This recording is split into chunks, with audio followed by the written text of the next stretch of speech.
Avant de commencer, dis-moi d'où tu m'écoutes et quelle heure il est chez toi. J'adore savoir jusqu'où nos histoires voyagent. L'hiver de 1903 s'était abattu sur le village de Saint-Julien-des-Ombres avec une violence inhabituelle. Les vents glacés descendaient des Pyrénées en hurlant comme des loups affamés, s'engouffrant dans les ruelles étroites et pavées du bourg, faisant gémir les volets de bois et trembler les âmes pieuses dans leurs maisons de pierre. C'était un hiver qui sentait la mort, disaient les vieilles femmes en noir qui se pressaient contre les murs de l'église, leurs chapelets claquant entre leurs doigts gercés. Au bout de la rue des Tanneurs, là où les dernières maisons du village cédèrent la place aux champs nus et aux forêts sombres, se dressait une bâtisse qui faisait l'objet de tous les murmures. La maison Beaumont. 3 étages de pierre grise, des fenêtres aux volets toujours fermés. Un portail de fer forgé qui grinçait dans le vent. Les habitants du village baissaient les yeux en passant devant, se signaient rapidement, pressèrent le pas. Les enfants n'osaient même plus jouer dans cette portion de rue. Pourtant, 15 ans plus tôt, cette maison avait été le cœur battant de toute la région. Une maison de plaisir, où les notables de la ville voisine de Tarbes venaient oublier leurs épouses vertueuses et leurs obligations bourgeoises. Madame Beaumont, une femme aux cheveux noirs comme l'ébène et aux yeux verts perçants, y régnait en souveraine absolue. Elle avait fait venir de Paris, de Lyon, de Marseille, les plus belles filles qu'on puisse imaginer. Des créatures de rêve qui savaient danser, chanter, murmurer les mots que les hommes voulaient entendre. La maison vibrait alors de musique et de rire. Des calèches élégantes s'arrêtaient devant le portail aux heures tardives. Des messieurs en haut de forme et redingotes descendaient, jetant des regards furtifs autour d'eux avant de sonner. À l'intérieur, les salons étaient tendus de velours rouge, éclairés par des lustres de cristal. Le champagne coulait à flots, le piano résonnait jusqu'à l'aube, et dans les chambres de l'étage, des secrets s'échangeaient contre de l'or. Parmi toutes les pensionnaires de Madame Beaumont, une jeune femme se distinguait. On l'appelait Céleste, bien que ce ne fût certainement pas son vrai nom. Elle était arrivée un soir d'automne de 1895, seule, sans bagages, le visage pâle sous un chapeau noir. Madame Beaumont l'avait accueillie sans poser de questions. Dans ce métier, on ne demandait pas d'où venaient les filles, seulement si elles étaient prêtes à oublier d'où elles venaient. Céleste avait 19 ans, peut-être 20.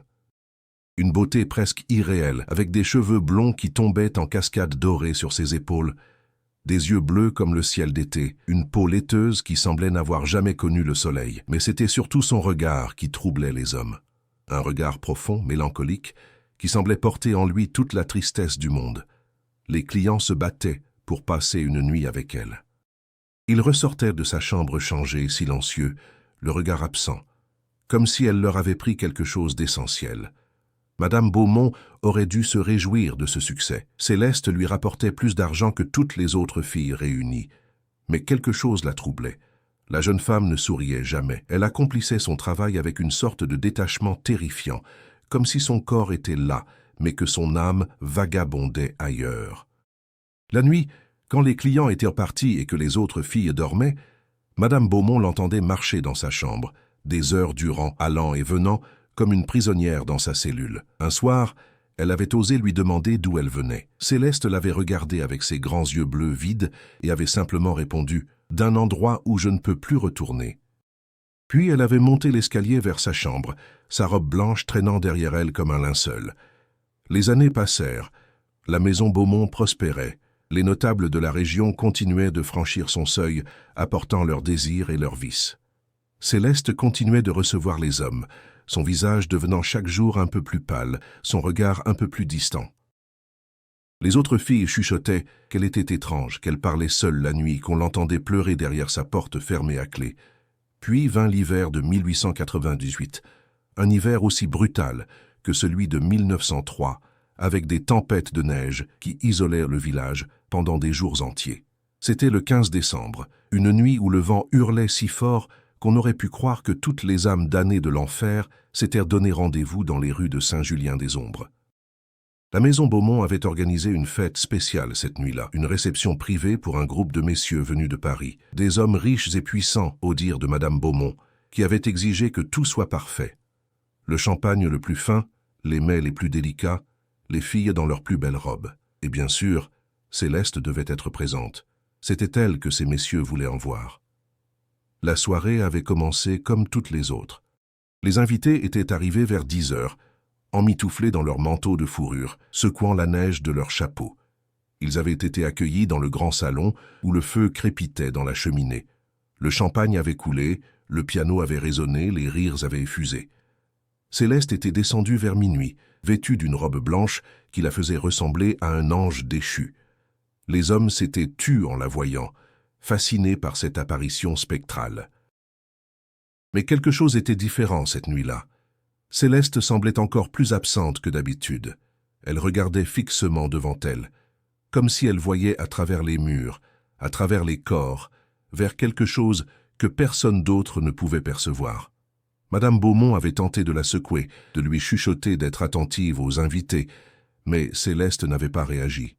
Un des Parisiens, un homme corpulent aux joues rouges et aux yeux luisants d'alcool, s'était approché d'elle. Il avait posé sa main grassouillette sur son bras nu, murmurant des obscénités à son oreille. Céleste l'avait regardé alors, vraiment regardé, et quelque chose dans ses yeux avait fait reculer l'homme, une terreur primale, viscérale, qui avait glacé son sang. Mais il avait ri, un rire forcé, et avait insisté, l'attirant vers l'escalier. C'est à ce moment que tout avait basculé. Céleste s'était arrêtée net au pied de l'escalier. Elle avait tourné la tête vers Madame Beaumont. Et pour la première fois en 3 ans, quelque chose avait brillé dans ses yeux. Pas de la vie. Quelque chose de plus sombre, de plus ancien. De la rage. Une rage sourde, profonde, accumulée pendant des années de silence et d'humiliation. Non, avait-elle dit. Un seul mot, mais prononcé avec une telle intensité que tout le salon s'était tu. Le Parisien avait éclaté de rire. « Comment ça, non? J'ai payé pour toi, ma belle. Tu vas venir. »« Non, » avait répété Céleste, sa voix montant d'un ton. « Non, non, non !» Et soudain, elle avait hurlé. Un hurlement qui n'avait rien d'humain, un cri de bête blessée, de douleur insoutenable accumulée pendant trop longtemps. Elle avait arraché son bras de la poigne de l'homme et s'était précipitée vers l'escalier, montant les marches 4 à 4, sa robe blanche volant derrière elle. Le Parisien, furieux et humilié, avait voulu la suivre. Madame Beaumont avait tenté de le retenir, de calmer la situation, mais il l'avait repoussée violemment. Plusieurs autres hommes, excités par l'incident, l'avaient suivi dans l'escalier. On entendait leurs pas lourds, leurs rires grossiers, leurs voix avinées. Puis il y avait eu un cri, différent du premier, un cri de terreur pure, puis le silence. Un silence si total, si absolu, qu'on aurait pu entendre battre les cœurs dans le salon. Les filles s'étaient regardées, terrorisées. Madame Beaumont était devenue livide. Puis les cris avaient recommencé. Des cris d'hommes cette fois, des cris de peur, de panique, de douleur, des bruits de lutte, de meubles renversés, de verres brisés. Et toujours, dominant tout, ce hurlement inhumain, ce râle de bête enragée. Personne n'osait monter. Les filles s'étaient agglutinées dans un coin du salon, tremblantes. Les quelques invités restés en bas s'étaient de précipiter vers la sortie, n'osant même pas récupérer leurs manteaux. Les cris avaient duré une éternité. Puis, soudain, ils s'étaient arrêtés. Le silence était retombé, encore plus oppressant que les hurlements. Madame Beaumont, rassemblant tout son courage, avait saisi une lampe à pétrole et s'était dirigée vers l'escalier. Ses jambes tremblaient, mais elle devait savoir. Elle devait comprendre. Elle avait monté les marches lentement, la lampe levée devant elle, projetant des ombres dansantes sur les murs tapissés de rouge. Le couloir du premier étage était désert. Les portes des chambres étaient ouvertes, battant légèrement dans un courant d'air glacé qui n'aurait pas dû être là. Au bout du couloir, la porte de la chambre de Céleste était fermée. Madame Beaumont s'était approchée, le cœur battant si fort qu'elle entendait le sang battre à ses tempes. Elle avait posé sa main sur la poignée de cuivre, froide comme la glace. Elle avait tourné, poussé. La porte s'était ouverte sur l'horreur. Le Parisien corpulent gisait au milieu de la chambre, les yeux révulsés, la bouche ouverte dans un cri silencieux. Son visage était figé dans une expression de terreur absolue. Pas une marque sur lui, pas une goutte de sang, mais il était mort. Mort de peur, aurait-on dit. Les 3 autres hommes qui l'avaient suivi étaient effondrés dans divers coins de la pièce, dans des postures impossibles, comme des marionnettes dont on aurait coupé les fils. Et au centre de tout cela, debout près de la fenêtre grande ouverte par laquelle s'engouffrait le vent glacé et la neige, se tenait Céleste. Sa robe blanche était intacte, pas un pli déplacé. Ses cheveux blonds flottaient autour de son visage comme une auréole. Elle regardait par la fenêtre, immobile, et quand elle s'était retournée vers Madame Beaumont, son visage était serein, presque paisible. « Je suis libre maintenant », avait-elle murmuré d'une voix douce, enfantine. Puis, avant que Madame Beaumont ne puisse faire un geste, ne puisse crier, Céleste avait enjambé le rebord de la fenêtre. Elle était restée là un instant, silhouette blanche se découpant contre la nuit noire et la tempête de neige, puis elle s'était laissée tomber dans le vide. 3 étages. Son corps avait heurté les pavés de la cour avec un bruit sourd, étouffé par le hurlement du vent. Madame Beaumont s'était précipitée à la fenêtre. En bas, dans la neige qui s'accumulait rapidement, elle distinguait la forme blanche de Céleste étendue, immobile. Mais alors qu'elle regardait, pétrifiée, la silhouette avait bougé. Lentement, impossible, le corps s'était relevé. Céleste s'était mise debout, comme si de rien n'était, et avait levé les yeux vers la fenêtre. Même à cette distance, dans l'obscurité et la tempête, Madame Beaumont avait vu son sourire. Un sourire terrible, qui n'avait rien d'humain. Puis Céleste s'était mise à marcher, s'éloignant de la maison, sa robe blanche se fondant dans la neige, jusqu'à disparaître complètement dans la nuit. Le lendemain matin, quand les gendarmes étaient arrivés, ils avaient trouvé 4 hommes morts dans la chambre. Le médecin légiste avait été formel. Arrêt cardiaque simultané, sans cause apparente, comme si leur cœur avait simplement décidé de cesser de battre au même instant. L'affaire avait fait scandale, bien sûr. Un bordel. Des notables parisiens morts dans des circonstances mystérieuses. Une prostituée disparue. Les journaux s'en étaient emparés pendant quelques semaines, avant qu'on ne leur impose le silence. Les familles des victimes, puissantes et influentes, avaient fait pression pour étouffer l'affaire. Officiellement, les 4 hommes étaient morts d'une intoxication alimentaire. La maison Beaumont avait été fermée par ordre préfectoral. Madame Beaumont elle-même avait disparu quelques jours après l'incident, emportant ce qu'elle pouvait, laissant derrière elle une maison vide et maudite. Quant au corps de Céleste, on ne l'avait jamais retrouvé. Pourtant, les gendarmes avaient cherché. Ils avaient ratissé la cour, fouillé les alentours, interrogé tous les habitants du village. Personne n'avait rien vu, rien entendu. La neige tombée cette nuit-là avait tout recouvert, effaçant toute trace. C'était comme si elle s'était volatilisée. Mais les habitants de Saint-Julien-des-Ombres savaient. Ils savaient que quelque chose de terrible s'était passé dans cette maison. Les vieilles femmes murmuraient que c'était la punition divine, que Dieu avait frappé ce lieu de perdition. Les hommes, ceux qui avaient fréquenté l'établissement dans le passé, ne disaient rien, mais on voyait la peur dans leurs yeux quand ils passaient devant la bâtisse, désormais abandonnée. Les années passèrent. 1899, 1900, 1901. La maison Beaumont restait vide, ses volets fermés, son portail rouillé. La végétation commençait à l'envahir, le lierre grimpant le long des murs, les mauvaises herbes poussant entre les pavés de la cour. Personne ne voulait l'acheter, personne ne voulait même s'en approcher. Parce que des choses étranges avaient commencé à se produire. Tout d'abord, il y avait eu les bruits. Des témoins juraient entendre certaines nuits de la musique provenant de la maison. Un piano qui jouait des mélodies mélancoliques, des rires de femmes, des tintements de verre. Quand on s'approchait, tout s'arrêtait instantanément. Le silence retombait, lourd, oppressant. Puis il y avait eu les lumières, des chandelles qui brillaient derrière les volets fermés, se déplaçant d'une pièce à l'autre comme portées par une main invisible. Le curé du village, le père Mathieu, un homme pragmatique qui ne croyait pas aux fantômes, avait décidé d'enquêter. Il s'était rendu à la maison un soir, muni de son crucifix et de son eau bénite. Il était ressorti moins d'1 heure plus tard, le visage blême, refusant de parler de ce qu'il avait vu, mais les paroissiens remarquèrent que ses cheveux, noirs la veille encore, avaient blanchi durant cette nuit. Le père Mathieu ne fut plus jamais le même. Il célébrait toujours la messe, accomplissait ses devoirs, mais son regard était hanté et il sursautait au moindre bruit. 6 mois plus tard, on le retrouva mort dans son presbytère, agenouillé devant son prie-dieu, les mains jointes en prière, le visage figé dans une expression de terreur.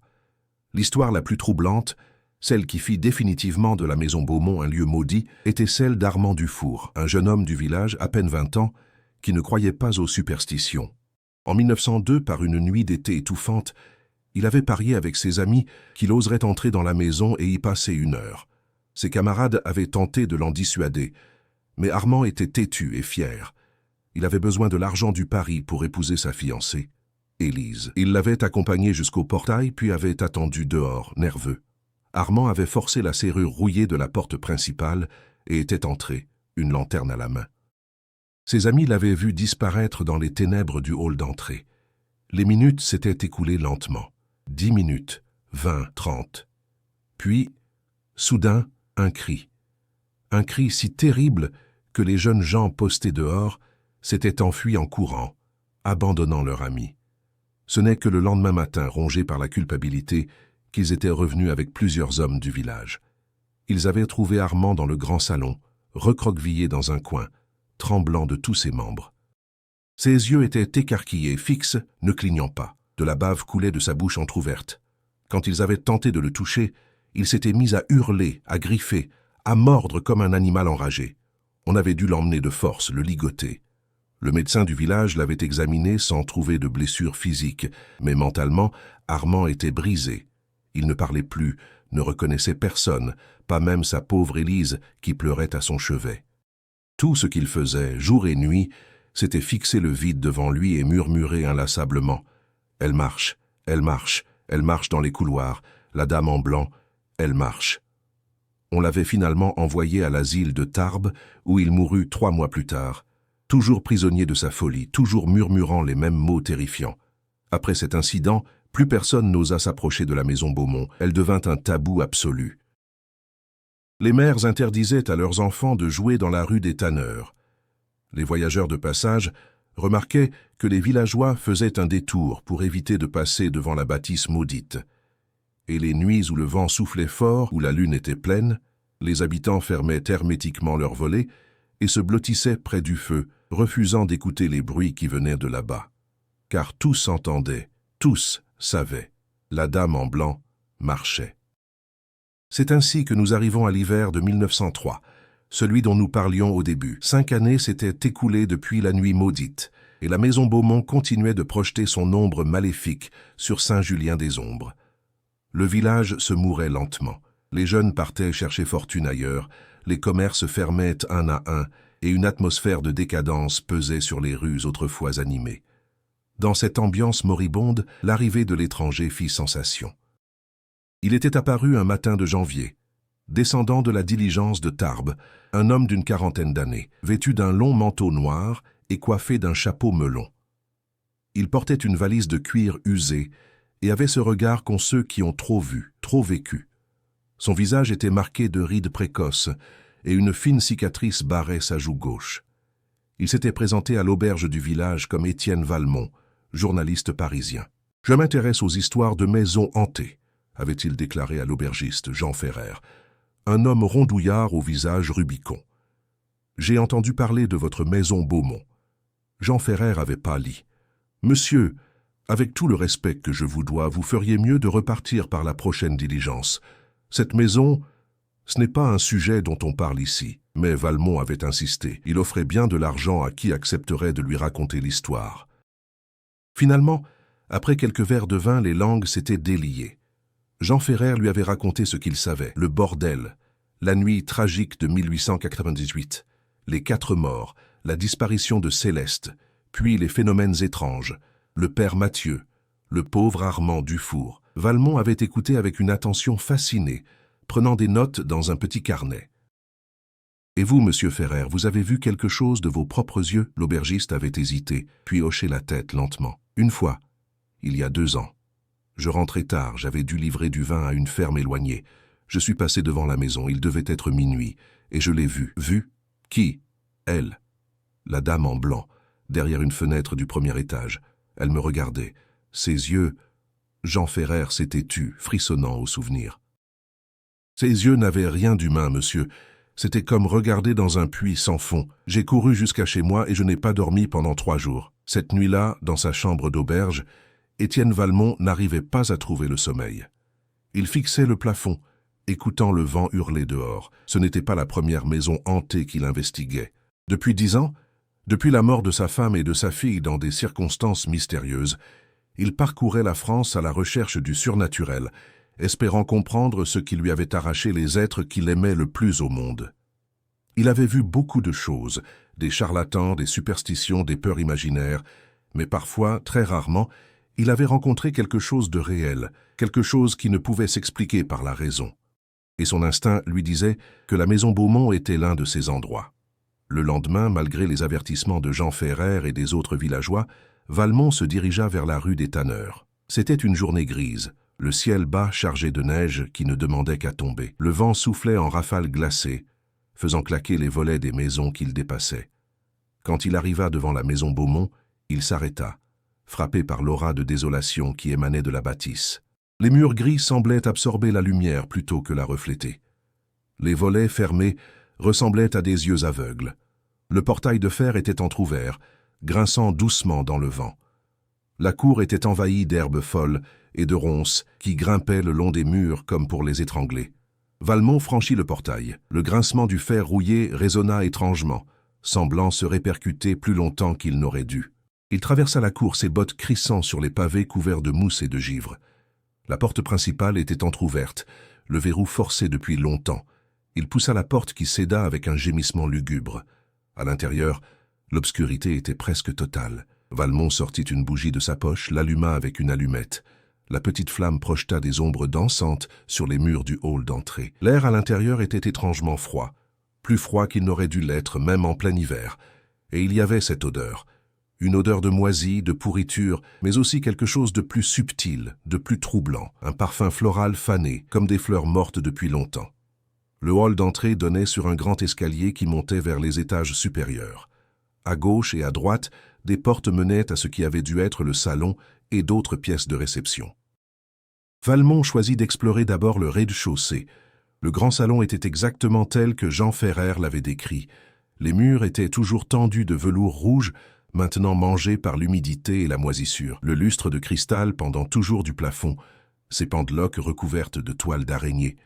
Les meubles étaient restés en place, des fauteuils de velours, des tables basses, un piano à queue dans un coin. Valmont s'approcha du piano. Une fine couche de poussière recouvrait le clavier. Saisi d'une impulsion, il appuya sur une touche. La note résonna dans le silence, claire et pure, impossible pour un instrument qui n'avait pas été accordé depuis 5 ans. Et alors qu'il retirait son doigt de la touche, une autre note retentit, puis une autre, puis une mélodie commença à s'élever, jouée par des mains invisibles, une valse mélancolique, triste à pleurer. Valmont recula, le cœur battant. La bougie dans sa main tremblait, faisant danser les ombres follement. La musique continuait, emplissant le salon, se répercutant contre les murs. Et puis, aussi soudainement qu'elle avait commencé, elle s'arrêta. Le silence qui suivit était assourdissant. « Qui êtes-vous » La voix de Valmont résonna dans le vide. « Qui joue ?» Pas de réponse. Seulement le silence et le vent qui gémissait dehors. Rassemblant son courage, Valmont décida d'explorer l'étage supérieur. Il retourna dans le hall et commença à monter l'escalier. Chaque marche craquait sous son poids, protestant contre cette intrusion après tant d'années d'abandon.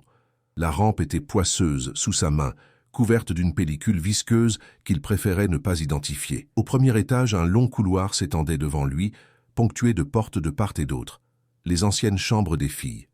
Valmont s'avança lentement, levant sa bougie pour éclairer le chemin.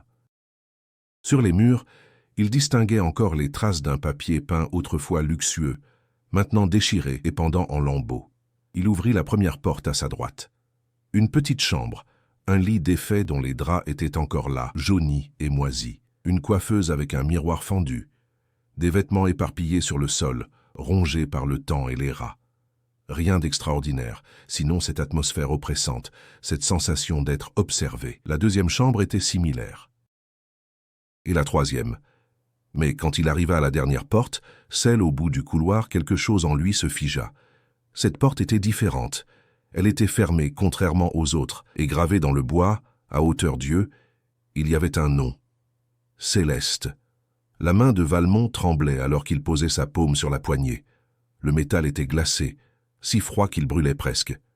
Il tourna, poussa. La porte s'ouvrit sur une chambre qui semblait intacte.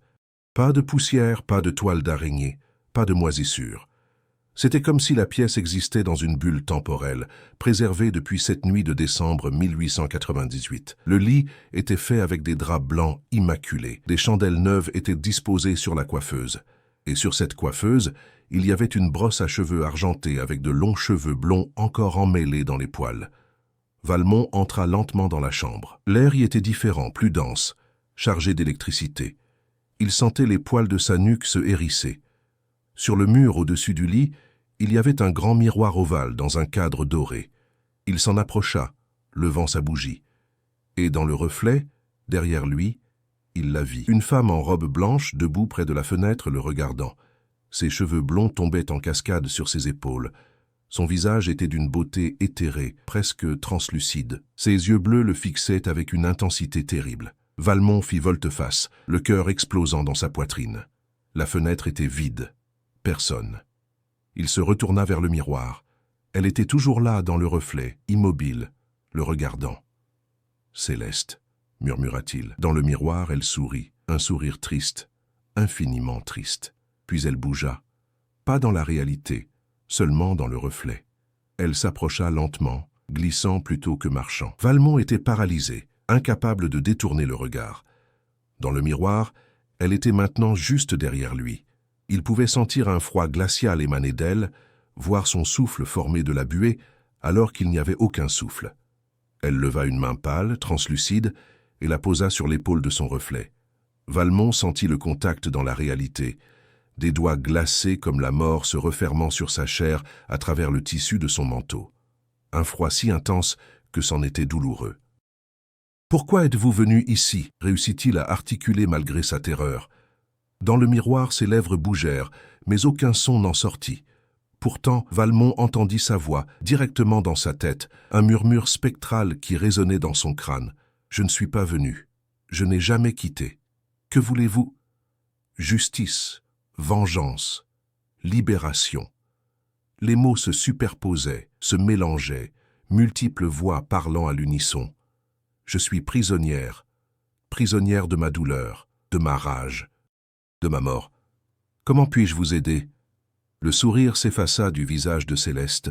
Son expression devint terrible, torturée. Dans le miroir, sa main se crispa sur l'épaule de Valmont, les ongles s'enfonçant. Il sentit une douleur aiguë, vit du sang perler à travers son manteau. « Ils m'ont prise, ils m'ont brisée, ils m'ont vidée. Encore et encore et encore. » Sa voix montait, devenait hystérique. Des centaines d'hommes, des milliers de nuits, jusqu'à ce qu'il ne reste plus rien de moi. Plus rien qu'une coquille vide. Qui étiez-vous, avant ? Catherine Moreau. J'avais 16 ans. Je venais de Lyon. Mon père m'avait vendu pour payer ses dettes. Madame Beaumont m'a baptisé Céleste. Elle disait que c'était plus joli, plus vendeur. Elle m'a donné cette chambre, cette prison. Les images commencèrent à défiler dans l'esprit de Valmont, comme si Céleste les lui projetait directement. Il vit une jeune fille terrifiée, arrachée à sa famille. Il vit les premiers clients, leurs mains brutales, leurs regards voraces. Il vit les années passées, la jeune fille se transformer en une coquille vide, morte à l'intérieur bien avant que son corps ne cesse de respirer. Et puis il vit cette nuit de décembre. La fête, les Parisiens, celui qui l'avait tirée par le bras, et quelque chose en elle avait cassé. Pas seulement cassé, explosé. Des années de douleur, d'humiliation, de rage contenue avaient jailli d'un coup, avec une force qui n'avait plus rien d'humain. « Je les ai tués », murmura Céleste. « Je ne sais pas comment. Ma rage était si grande, si pure, qu'elle est devenue quelque chose d'autre, quelque chose de puissant. Je les ai regardés et j'ai voulu qu'ils meurent, et ils sont morts. J'ai senti leur cœur s'arrêter, j'ai bu leur terreur comme ils avaient bu ma jeunesse. Et puis, vous avez sauté. Oui, je croyais que la mort me libérerait, que je pourrais enfin connaître la paix. » Son rire résonna amer, brisé. « Mais la mort n'est qu'une autre prison. Je suis coincé ici, dans cette maison, dans cette chambre, condamné à revivre encore et encore ces années de souffrance. » Valmont sentait les larmes couler sur ses joues. La douleur de cette femme était si intense, si réelle, qu'elle le transperçait comme des lames. « Comment puis-je vous libérer ?» Le visage de Céleste dans le miroir se radoucit légèrement. « Vous ne pouvez pas. Personne ne le peut. Mon histoire doit être racontée. Les gens doivent savoir. Pas seulement ma mort, ma vie, ce qu'ils m'ont fait. Ce qu'ils font à des milliers de filles comme moi, dans des maisons comme celle-ci, partout en France, partout dans le monde. Je suis journaliste, je peux écrire votre histoire, alors écrivez. » Sa voix se faisait plus faible, comme si l'effort de communiquer l'épuisait. « Mais sachez ceci, cette maison est maudite, pas par moi, par tous ceux qui l'ont construite, qui y ont fait fortune sur la souffrance des autres.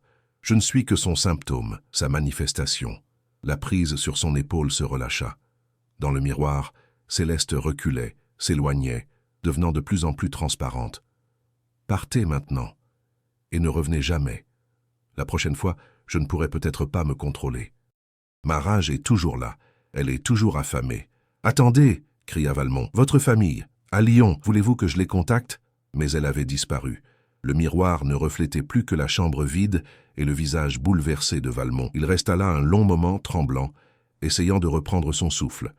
Quand il baissa les yeux vers son épaule, il vit que son manteau était déchiré et que 5 entailles sanglantes marquaient sa chair. Valmont quitta la maison Beaumont en titubant, l'esprit en tumulte. Le soleil était en train de se coucher, teintant le ciel d'un rouge sang qui lui parut terriblement approprié. Il retourna à l'auberge où Jean Ferrer le vit entrer, pâle comme un mort, son manteau déchiré et taché de sang. « Mon Dieu, qu'est-ce qui vous est arrivé ?» Valmont ne répondit pas immédiatement. Il monta directement dans sa chambre, sortit son carnet et commença à écrire.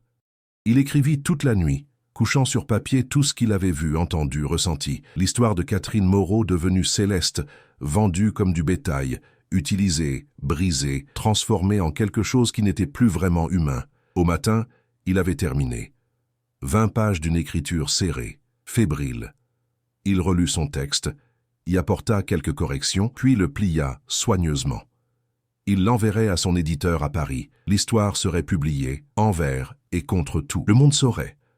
Mais avant de quitter Saint-Julien-des-Ombres, Valmont avait une dernière chose à faire. Il se rendit à la mairie et demanda à consulter les registres de l'état civil. Après quelques recherches, il trouva ce qu'il cherchait, la trace de l'arrivée de Catherine Moreau en 1895, inscrite comme domestique chez Madame Beaumont, rien de plus. Aucune trace de sa mort. Officiellement, elle n'était jamais morte. Elle avait simplement disparu. Valmont se rendit ensuite à l'église et demanda au nouveau curé, le père Bernard, un jeune homme qui avait remplacé le père Mathieu après sa mort mystérieuse, s'il y avait un registre des âmes en peine, des personnes disparues qui méritaient des prières. Le père Bernard le regarda avec suspicion. « Pourquoi cette question, monsieur? Pour une femme nommée Catherine Moreau. Elle a besoin de nos prières, elle a besoin qu'on se souvienne d'elle. » Le jeune prêtre hésita, puis acquiesça. « Je prierai pour elle, et pour toutes les âmes perdues de cette maison maudite. » Valmont quitta Saint-Julien-des-Ombres le jour même, emportant avec lui son manuscrit et les cicatrices sur son épaule. Le voyage de retour vers Paris lui sembla interminable. Chaque fois qu'il fermait les yeux, il revoyait le visage de Céleste dans le miroir, entendait sa voix dans sa tête. « Ma rage est toujours là, elle est toujours affamée. » 3 semaines plus tard, son article fut publié dans le Journal illustré, sous le titre « Les damnés de la maison Beaumont ». L'article fit scandale. Des familles puissantes tentèrent de le faire interdire. Des avocats menacèrent l'éditeur de poursuites. Mais l'histoire circula. Elle fut reprise par d'autres journaux, discutée dans les salons parisiens, débattue à l'Assemblée nationale. Pour la première fois, on parlait ouvertement de ce qui se passait dans les maisons closes. Des jeunes filles vendues, exploitées, détruites. Catherine Moreau n'était qu'une parmi des milliers, mais son histoire donna un visage, un nom, une voix à toutes ces victimes silencieuses. Valmont reçut des centaines de lettres, certaines le remerciant, d'autres le maudissant. Une lettre en particulier le troubla profondément. Elle venait d'une femme de Lyon qui se présentait comme Marie Moreau, la sœur de Catherine. « Monsieur, j'ai lu votre article sur ma sœur Catherine. Vous avez écrit qu'elle avait été vendue par notre père, c'est la vérité. Notre père était un ivrogne et un joueur. Quand Catherine avait 16 ans, des hommes sont venus à la maison. Ils ont donné de l'argent à notre père. Ils ont emmené Catherine. Elle pleurait, elle criait, elle nous appelait. Ma mère a essayé de s'interposer. Notre père l'a frappée. Nous ne l'avons jamais revue. Pendant des années, nous l'avons cherchée. Notre mère est morte de chagrin 2 ans plus tard. Notre père s'est pendu 3 ans après, rongé par la culpabilité et l'alcool. Moi, je suis resté seul. Votre article m'a enfin appris ce qui était arrivé à Catherine. Je ne sais pas si je dois vous en remercier ou vous haïr. Savoir qu'elle a enduré de telles souffrances me brise le cœur. Mais au moins, je sais. Au moins, je peux pleurer convenablement. S'il vous plaît, dites-moi, pensez-vous vraiment que son esprit hante cette maison? Pensez-vous qu'elle souffre encore? Y a-t-il quelque chose que je puisse faire pour l'aider? Marie Moreau-Valmont répondit à cette lettre avec toute l'honnêteté dont il était capable. Oui, il croyait que l'esprit de Catherine était prisonnier de la maison Beaumont. Oui, il pensait qu'elle souffrait encore. Quant à ce qu'on pouvait faire, il ne savait pas. Peut-être simplement se souvenir d'elle. Prier pour elle. Ne pas l'oublier. 2 mois plus tard, Marie Moreau se rendit à Saint-Julien-des-Ombres. C'était une femme d'une trentaine d'années, aux traits tirés par les épreuves de la vie. Elle vint se recueillir devant la maison Beaumont, déposant des fleurs devant le portail rouillé. Les villageois la regardèrent avec pitié et respect. Cette femme avait perdu sa sœur dans cet enfer. Marie resta à Saint-Julien-des-Ombres pendant 3 jours. Chaque jour, elle venait déposer des fleurs fraîches devant la maison. Chaque jour, elle priait à genoux sur les pavés froids. Le 3e soir, elle osa s'approcher de la porte. Elle ne l'ouvrit pas.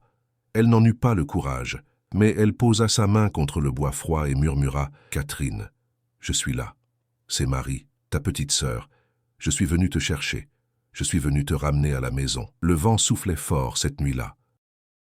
Et dans le hurlement du vent, Marie crut entendre une voix qu'elle n'avait pas entendue depuis 11 ans.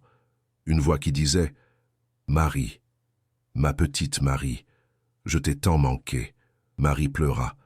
Elle pleura toutes les larmes de son corps, appuyée contre cette porte maudite, sentant une présence de l'autre côté, une présence familière et aimée, mais en même temps étrangère et terrifiante. « Reviens avec moi, » supplia-t-elle. « Ne reste pas ici. Je ne peux pas. Je suis liée à cet endroit, par ma mort, par ma rage, par toute la douleur que ces murs ont absorbée pendant tant d'années. Alors je resterai avec toi. Je ne te laisserai plus seule. Non. » La voix était devenue forte, impérieuse. « Tu dois vivre, Marie. Tu dois vivre pour nous deux. Va-t'en. Oublie-moi. Sois heureuse. Je ne peux pas t'oublier. Alors souviens-toi de moi, mais souviens-toi de Catherine, de la fille qui aimait courir dans les champs, qui aimait chanter, qui rêvait de se marier et d'avoir des enfants. Pas de Céleste, pas de ce que je suis devenue. » Marie acquiesça dans ses larmes. « Je me souviendrai. Je te le promets. » Elle sentit alors quelque chose, comme une caresse sur sa joue, douce, légère, presque imperceptible, une dernière tendresse. Puis, la présence se retira, s'éloigna, retourna dans les profondeurs de la maison maudite. Marie quitta Saint-Julien-des-Ombres le lendemain matin. Elle ne revint jamais. Mais chaque année, le jour anniversaire de la mort de sa sœur, elle envoyait des fleurs. Le curé du village les déposait devant la maison Beaumont. C'était devenu une tradition silencieuse, un rituel de mémoire et d'amour. Les années passèrent, 1904, 1905, 1910. La maison Beaumont continuait de se décomposer lentement, de s'effondrer sur elle-même. Des morceaux de façade se détachaient. Les volets tombaient. Le toit commençait à s'affaisser. Mais malgré sa délabrement physique, l'aura de terreur qui entourait la maison ne faiblissait pas. Si quoi que ce soit, elle semblait s'intensifier avec les années. De nouveaux incidents se produisaient régulièrement. En 1907, un vagabond cherchant un abri pour la nuit s'était réfugié dans la maison. On l'avait retrouvé le lendemain matin, errant dans les rues du village, les vêtements déchirés, le regard fou. Il racontait avoir été attaqué par des mains invisibles qui l'avaient griffé, battu, traîné à travers les pièces. Son corps portait effectivement des marques de violence, mais personne d'autre n'était dans la maison. En 1909, un groupe d'étudiants de Toulouse, sceptiques et arrogants, avait décidé de passer une nuit dans la maison pour prouver que les fantômes n'existaient pas. Ils étaient 6. Ils avaient apporté des appareils photographiques, du matériel d'enregistrement, des lampes à pétrole. Ils s'étaient installés dans le grand salon, riant et plaisantant, se moquant des superstitions des villageois. À minuit, leur rire s'était arrêté. À 1 heure du matin, les villageois entendèrent des cris provenant de la maison. À 2 heures, le silence était retombé. Au matin, quand les gendarmes étaient entrés, ils avaient trouvé les 6 étudiants. 5 étaient recroquevillés dans des coins différents de la maison, tremblants, incapables de parler de façon cohérente. Le 6e, le meneur, celui qui s'était le plus moqué, était devenu complètement catatonique. Il passa le reste de sa courte vie dans un asile, murmurant sans cesse « Elle voulait me montrer. Elle m'a montré. Tout, toute la douleur. » Leurs appareils photographiques avaient été retrouvés brisés, leur matériel d'enregistrement détruit. Comme si une force enragée avait voulu effacer toute preuve de son existence, le maire de Saint-Julien-des-Ombres, Auguste Durand, un homme pragmatique qui avait toujours considéré l'histoire de la maison comme une superstition ridicule, décida finalement d'agir. En 1912, il proposa au conseil municipal de faire démolir la maison Beaumont. « Cette bâtisse est dangereuse », argumenta-t-il. « Elle s'effondre. Un jour, quelqu'un sera blessé ou tué. Nous devons la raser et en finir avec cette histoire. » La proposition fut votée. Une équipe d'ouvriers fut engagée, venue d'une ville voisine, car aucun habitant de Saint-Julien-des-Ombres ne voulait participer à la démolition. Le contremaître, un colosse nommé Georges Petit, se moquait ouvertement des avertissements qu'on lui donnait. Des fantômes. Quelle absurdité! C'est juste une vieille maison. Les travaux commencèrent un lundi matin de juin. Le temps était beau, le soleil brillait. Les ouvriers attaquèrent la façade avec leurs pioches et leurs masses. Les premières heures se passèrent normalement. Puis, vers midi, alors que les hommes faisaient une pause pour déjeuner, quelque chose se produisit. Un des ouvriers, Pierre Lacombe, était resté à l'intérieur pour récupérer ses outils. On entendit soudain un cri, suivi d'un grand fracas. Les autres se précipitèrent à l'intérieur. Ils trouvèrent Pierre au pied de l'escalier, une poutre effondrée à côté de lui. Il avait la jambe brisée et le visage blanc comme un linge. « Elle est là-haut », bégayait-il. « Elle me regardait, la femme en blanc. Elle m'a regardé et la poutre est tombée. Elle a voulu me tuer. » Georges Petit tenta de calmer ces hommes, insistant qu'il s'agissait d'un accident. Mais les ouvriers étaient effrayés. 3 d'entre eux refusèrent de retourner travailler et partirent immédiatement. Georges dut engager de nouveaux hommes. Les jours suivants furent marqués par une série d'accidents inexpliqués. Des outils qui disparaissaient, puis réapparaissaient dans des endroits impossibles. Des échelles qui s'effondraient sans raison. Des briques qui tombaient comme lancées par des mains invisibles. Un ouvrier fut frappé au visage par un éclat de bois, lui lacérant la joue. Un autre tomba d'un échafaudage et se fractura le bras. Le pire incident se produisit le vendredi. Georges Petit lui-même décida de monter au premier étage pour évaluer la structure. Il entra dans la chambre de Céleste, celle qui était restée étrangement intacte malgré les années. Il resta là quelques minutes, examinant les murs, testant la solidité du plancher. Quand il redescendit, son visage était livide. Ses mains tremblaient. Il annonça aux ouvriers que les travaux étaient terminés, qu'il pouvait partir, qu'il serait payé pour la semaine complète, mais qu'il ne voulait plus rien avoir à faire avec cette maison. Plus tard, au café du village, après plusieurs verres de vin, Georges raconta ce qui s'était passé. Dans la chambre, il avait senti une présence. Puis il avait vu, dans le miroir, une femme qui le regardait, une belle femme blonde en robe blanche. Elle ne disait rien, ne bougeait pas. Elle le regardait simplement, mais ses yeux contenaient une telle souffrance, une telle rage, qu'il avait senti son sang se glacer. Et puis elle avait parlé, sans bouger les lèvres, directement dans son esprit, une voix douce mais terrible. « Vous ne détruirez pas cette maison, c'est ma tombe. C'est mon monument. Le monde doit se souvenir de ce qui s'est passé ici. » Georges avait fui la pièce en courant. Il jura qu'il ne remettrait plus jamais les pieds dans cette maison, même si on lui offrait tout l'or du monde. Le maire Durand dut abandonner son projet de démolition. Aucune équipe n'acceptait de travailler sur la maison Beaumont. Les ouvriers refusaient, les entrepreneurs refusaient. Même offrir le double du tarif habituel ne changeait rien. La maison resterait debout, monument macabre à la souffrance et à l'injustice. Les années de guerre arrivèrent. 1914-1918. La Grande Guerre emporta beaucoup d'hommes de Saint-Julien-des-Ombres. Le village se vida encore plus. Les fermes furent abandonnées. Les commerces fermèrent définitivement. Seuls les plus vieux et les plus pauvres restèrent. Mais même durant ces années terribles, même quand les jeunes hommes mouraient dans les tranchées de Verdun et de la Somme, la maison Beaumont continuait de hanter les esprits. Les soldats qui revenaient en permission, mutilés et traumatisés par les horreurs de la guerre, faisaient toujours un détour pour éviter de passer devant la bâtisse maudite, car même les horreurs de la guerre moderne ne pouvaient égaler la terreur primale qu'inspirait cette maison. En 1920, un événement étrange se produisit. Un prêtre exorciste, le père Antoine Moreau, arriva à Saint-Julien-des-Ombres. C'était un homme d'une 60aine d'années, au visage dur marqué par des années de lutte contre les forces obscures. Il se présenta au curé du village, le père Bernard, et annonça son intention d'exorciser la maison Beaumont. « Mon père », dit le père Bernard avec inquiétude, « beaucoup ont essayé de défier cette maison. Aucun n'en est ressorti indemne. Je ne peux vous encourager dans cette voie. » « Je sais, » répondit le père Antoine, « mais j'ai entendu l'histoire de Catherine Moreau. C'était la cousine de ma mère. J'ai un lien de sang avec elle. Peut-être pourrais-je l'atteindre où d'autres ont échoué. » Il se prépara pendant 3 jours, jeûnant et priant. Le 4e jour, un samedi soir, il se rendit à la maison Beaumont. Il emportait avec lui son crucifix, son eau bénite, sa Bible. Un petit groupe de villageois le suivit à distance, curieux mais terrifié. Le père Antoine entra dans la maison alors que le soleil se couchait. Il laissa la porte ouverte derrière lui. Les villageois purent l'entendre commencer les prières d'exorcisme, sa voix forte et assurée résonnant dans les pièces vides. In nomine Patris, et Filii, et Spiritus Sancti. Pendant 1 heure, tout sembla se passer normalement. Puis le vent se leva.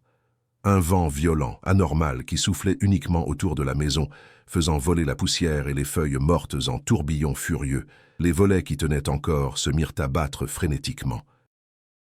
De l'intérieur venaient maintenant des bruits, des gémissements, des cris, des fracas.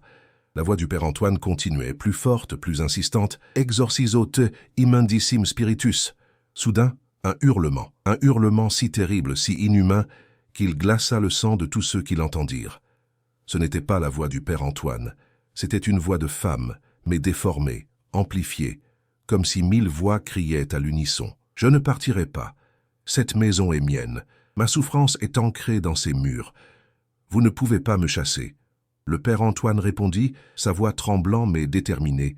« Catherine, Catherine Moreau, je t'en conjure au nom de notre parenté, au nom de l'amour de ta famille, libère-toi de cette rage. Accepte le pardon, accepte la paix. Il n'y a pas de pardon, il n'y a pas de paix. Seulement la rage, seulement la douleur. Ils m'ont brisée, ils m'ont détruite, et je les ferai tous payer, encore et encore. Pour toujours. » Un grand fracas retentit, puis le silence. Un silence total, absolu, plus terrifiant que les cris. Les villageois n'osaient pas bouger. Ils restèrent là, figés, pendant ce qui leur sembla une éternité. Finalement, le plus courageux d'entre eux, Jean Ferrer, maintenant un vieil homme courbé, s'avança vers la porte. Il trouva le père Antoine étendu dans le hall d'entrée, vivant, mais inconscient. Son crucifix était brisé en 2. Sa Bible était déchirée, les pages éparpillées partout. Sur son front, gravé dans sa chair comme au fer rouge, se trouvait une marque, un C stylisé. On transporta le père Antoine à l'auberge. Quand il reprit conscience le lendemain, il refusa de parler de ce qui s'était passé. Il resta à Saint-Julien-des-Ombres pendant 3 jours, silencieux et prostré. Puis il partit, voûté, brisé. Il mourut 6 mois plus tard dans son monastère, emportant avec lui le secret de ce qu'il avait vu dans cette maison. Nous voici revenus à notre point de départ. L'hiver de 1903. Non, pardon. L'hiver de 1925, 27 ans après la nuit terrible qui avait tout changé. Saint-Julien-des-Ombres n'était plus qu'un village fantôme. Quelques dizaines d'habitants seulement, des vieux pour la plupart, attendant la mort dans leur maison froide. La maison Beaumont était toujours là, plus délabrée que jamais, mais toujours debout, comme un témoin accusateur, comme une plaie qui refuse de guérir. Et Céleste était toujours là aussi. Les nuits d'hiver, quand le vent hurlait et que la neige tombait, on pouvait la voir. Une silhouette blanche à une fenêtre du 1er étage, parfois immobile, regardant vers le village, parfois marchant, allant et venant inlassablement, prisonnière d'une éternité de souffrance. Jean Ferrer, maintenant âgé de 75 ans, était l'un des derniers témoins vivants de cette nuit de 1898. Il se souvenait de tout, de Madame Beaumont et de son établissement prospère, des filles qui riaient et dansaient, de Céleste et de ses yeux si tristes. Il se souvenait de cette nuit de décembre, des cris, de l'horreur, une nuit de janvier 1925, alors qu'une tempête de neige faisait rage dehors. Jean était assis près de son feu, une couverture sur les genoux. Il était seul. Sa femme était morte 10 ans plus tôt. Ses enfants étaient là, partis chercher fortune ailleurs. Il était seul avec ses souvenirs et ses regrets. Un coup à la porte le fit sursauter. Qui pouvait bien venir par un temps pareil? Il se leva péniblement et alla ouvrir. Personne. La rue était déserte, balayée par le vent et la neige. Il allait refermer quand il la vit. Au bout de la rue, devant la maison Beaumont. Une femme en robe blanche, debout dans la tempête, le regardant. Le cœur de Jean s'arrêta presque. Même à cette distance, même avec la neige qui tourbillonnait, il la reconnut. Céleste. Ou plutôt, ce qui avait été Céleste. Elle leva une main. Un geste simple. Une invitation? Un avertissement? Jean ne savait pas. Mais il se sentit attiré, comme si un fil invisible le tirait vers elle. Il enfila son manteau, prit sa lanterne et sortit dans la nuit. Chaque pas était une lutte contre le vent et la neige. Mais il continuait d'avancer, les yeux fixés sur cette silhouette blanche qui l'attendait. Quand il arriva devant le portail de la maison Beaumont, elle avait disparu. La cour était vide. Jean hésita. Toute sa vie, il avait évité cette maison. Il avait vu ce qu'elle faisait aux gens. Mais maintenant, à la fin de sa vie, il sentait qu'il devait entrer, qu'il devait comprendre, qu'il devait témoigner une dernière fois. Il poussa le portail qui grinça lugubrement, traversa la cour. La porte principale était entr'ouverte, comme si elle l'attendait. Il entra. L'intérieur était exactement comme dans ses souvenirs, mais en ruine. Les murs tapissés tombaient en lambeaux. Le lustre du grand salon pendait de travers, à moitié détaché du plafond. Le piano était encore là, recouvert de poussière et de débris. « Céleste ?» Sa voix tremblait. « Catherine, tu es là ?» Un bruit à l'étage. Des pas lents, réguliers. Jean leva sa lanterne vers l'escalier. Une ombre descendait. Progressivement, elle prit forme. Une femme, blonde, en robe blanche, exactement comme il s'en souvenait 27 ans plus tôt, mais en même temps si différente. Son visage était pâle, presque translucide. Ses yeux brillaient d'une lumière intérieure, froide et terrible. Elle ne marchait pas vraiment. Elle glissait, flottait au-dessus des marches. « Jean Ferrer », dit-elle, et sa voix résonnait étrangement, comme si elle venait de très loin. « L'aubergiste. Tu étais là cette nuit-là. »« Ah oui », murmura Jean. « J'étais là. »« Tu as vu ce qui s'est passé ?»« Oui. »« Tu as peur de moi ?»« Oui. » Céleste sourit. Un sourire triste, infiniment triste. « Tu as raison d'avoir peur. Je suis devenu quelque chose de terrible. La mort ne m'a pas libéré. Elle m'a seulement transformé. Ma rage, ma douleur, elles se sont concentrées, purifiées, jusqu'à devenir cette chose que je suis maintenant. Pourquoi m'as-tu fait venir? Parce que tu es le dernier. Le dernier témoin de ce que j'étais avant que je ne devienne ceci. » Elle désigna son corps spectral. « Bientôt, tous ceux qui m'ont connu seront morts. Marie, ma sœur, est morte l'année dernière. Étienne Valmont est mort en 1922. Madame Beaumont est morte quelque part en Amérique du Sud, dans la misère et la folie. Tous les clients, tous les témoins, tous morts. Et alors, que se passera-t-il? Alors, je ne serai plus qu'un mythe. Une histoire qu'on raconte pour effrayer les enfants. La femme en blanc de Saint-Julien-des-Ombres. On oubliera Catherine Moreau. On oubliera la fille qui aimait chanter, qui rêvait de se marier, d'avoir des enfants. On oubliera sa souffrance. Son histoire deviendra juste du divertissement. Des larmes coulèrent maintenant sur les joues translucides de Céleste. Des larmes qui brillaient comme des diamants dans la lumière de la lanterne. Je ne veux pas être oublié, Jean. Je ne veux pas que ma souffrance n'ait servi à rien. Mais je ne veux pas non plus rester prisonnière de cette rage. Je suis si fatigué, si terriblement fatigué. Jean sentait ses propres larmes couler. Que puis-je faire? Raconte mon histoire, la vraie histoire. Pas la version des journaux, pas le scandale. Raconte l'histoire de Catherine Moreau. Écris-la, préserve-la, pour que les gens se souviennent, pour que cela ne se reproduise plus jamais. Je ne suis qu'un vieil aubergiste. Je ne suis pas écrivain. Tu as une voix, utilise-la, s'il te plaît. C'est la seule chose que je te demande. La seule chose qui pourrait me donner la paix. Jean acquiesça, incapable de parler. Céleste s'approcha de lui. Il sentit un froid terrible émaner d'elle, mais il ne recula pas. Elle leva une main et la posa sur son cœur. Il sentit son toucher, glacé comme la mort, mais aussi étrangement doux. « Merci », murmura-t-elle. « Merci de ne pas m'avoir oublié. Merci d'être venu. » Puis elle recula, s'éloigna, remontant l'escalier.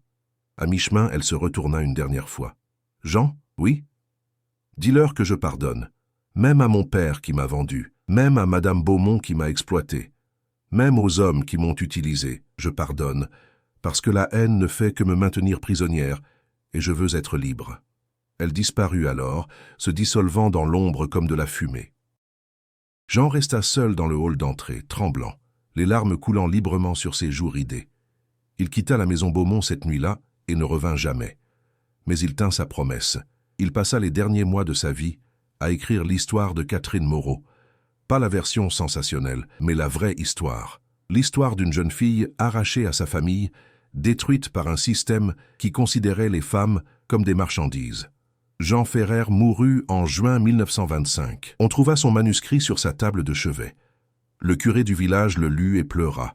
Il fit plusieurs copies et les envoya à différentes personnes, dont l'archevêché, des journalistes, des associations de protection des femmes.